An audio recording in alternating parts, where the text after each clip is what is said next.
তোমার মতো ছেলেরা, হ্যাঁ এই যে বসে আছে সব ভদ্র, এগুলো প্রত্যেকের দিনী বোন আছে। আমাকে এক ছেলে প্রশ্ন করে, একজন দিনী বোনের আমার একজন দিনী বোনের আমার একটা বোনের একবার শারীরিক সমস্যা নিয়ে কথা বলতেছে সে। আমি বললাম তো তোমার দিনী বোন তোমার আপন মায়ের পেটের বোন? বলে যে না। বললাম কেমন বোন? কয় দিনী বোন।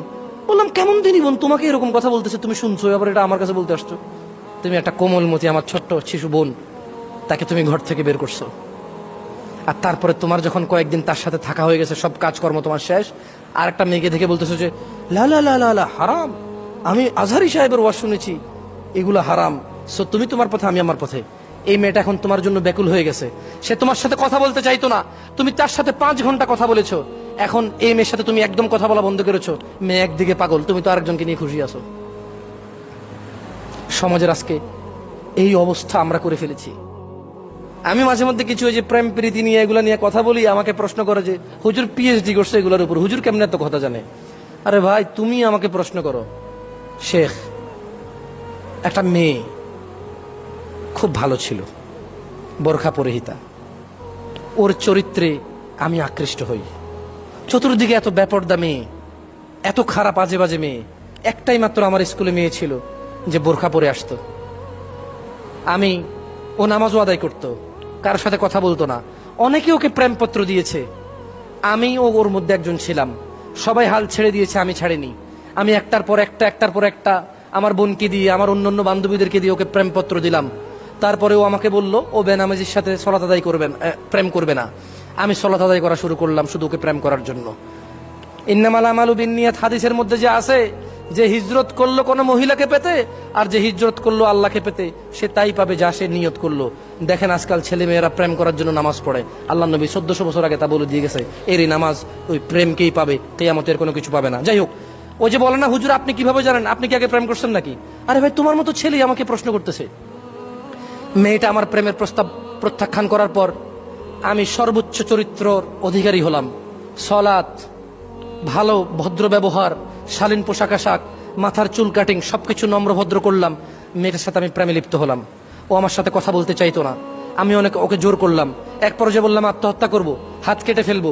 ওকে ভিডিও কল দিলাম, ওর ওর ওর মায়ের মোবাইলের ছবি পাঠাইলাম, আমার গলার মধ্যে ছুরি। মেয়েটা রাজি হলো আমার সাথে কথা বলতে। খুব ভালো ভদ্র মেয়ে ছিল, আমি তার প্রতি আকৃষ্ট ছিলাম তার এই ভদ্রতার নম্রতা দেখে। তোমার মতো কোনো ছেলে আমাকে এরকম প্রশ্ন করে, প্রশ্নগুলো শোনার পরে কি আমি বুঝতেছি না এলাকার কি অবস্থা? আমি কি বুঝি না আমার যুবক ভাইদের কি অবস্থা?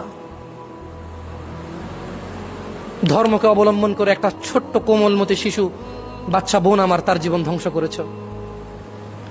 বললাম, তারপর বলল সে আমার সাথে কথা বলতে রাজি হলো, সালাম দিত, কথা বলতো 2-1টা, আমি কথা বলতাম প্রচুর, ও কথা রিপ্লাই করতো না। তারপর আস্তে আস্তে আমি বললাম তুমি কেন কথা বলো না, আমি পরে বিষ খাবো। আমি ছবি তুলে পাঠালাম, আমার হাতে ইঁদুরের ওষুধ।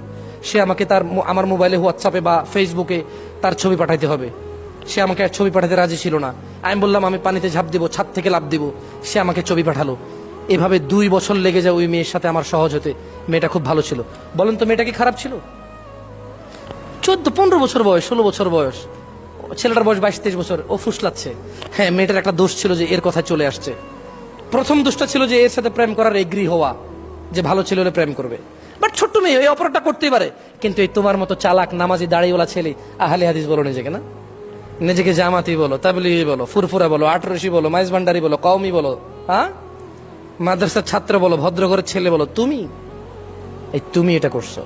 তুমি একটা কোমলমতি আমার ছোট্ট শিশু বোন, তাকে তুমি ঘর থেকে বের করছো, আর তারপরে তোমার যখন কয়েকদিন তার সাথে থাকা হয়ে গেছে, সব কাজকর্ম তোমার শেষ, আর একটা মেয়েকে দেখে বলতেছো যে লা লা লা লা লা হারাম, আমি আজহারি সাহেবের ওয়াজ শুনেছি, এগুলো হারাম, সো তুমি তোমার পথে আমি আমার পথে। এই মেয়েটা এখন তোমার জন্য ব্যাকুল হয়ে গেছে, সে তোমার সাথে কথা বলতে চাইতো না, তুমি তার সাথে 5 ঘন্টা কথা বলেছো, এখন এই মেয়ের সাথে তুমি একদম কথা বলা বন্ধ করেছো, মেয়ে একদিকে পাগল, তুমি তো আরেকজনকে নিয়ে খুশি আছো। সমাজের আজকে এই অবস্থা আমরা করে ফেলেছি। তোমার মতো ছেলেরা, হ্যাঁ এই যে বসে আছে সব ভদ্র, এগুলো প্রত্যেকের দিনী বোন আছে। আমাকে এক ছেলে প্রশ্ন করে, জামশেদ ভাই, ও আমাকে শেখ বলেছে, আমি যেহেতু শেখ না তাই আমি শেখকে ভাইতে রূপান্তরিত করলাম। ওকে বলে যে জামশেদ ভাই একটা প্রশ্ন ছিল খুব জটিল। বললাম বলেন। আমি জটিল প্রশ্নের অ্যান্সার করি না, আমি মুফতি না। বলে যে একজন দিনী বোনের আমার একটা বোনের একবার শারীরিক সমস্যা নিয়ে কথা বলতেছে সে। আমি বললাম তো তোমার দিনী বোন, তোমার আপন মায়ের পেটের বোন? বলে যে না। বললাম কেমন বোন? কয় দিনী বোন। বললাম কেমন দিনী বোন? তোমাকে এরকম কথা বলতেছে, তুমি শুনছো, আবার এটা আমার কাছে বলতে আসছো।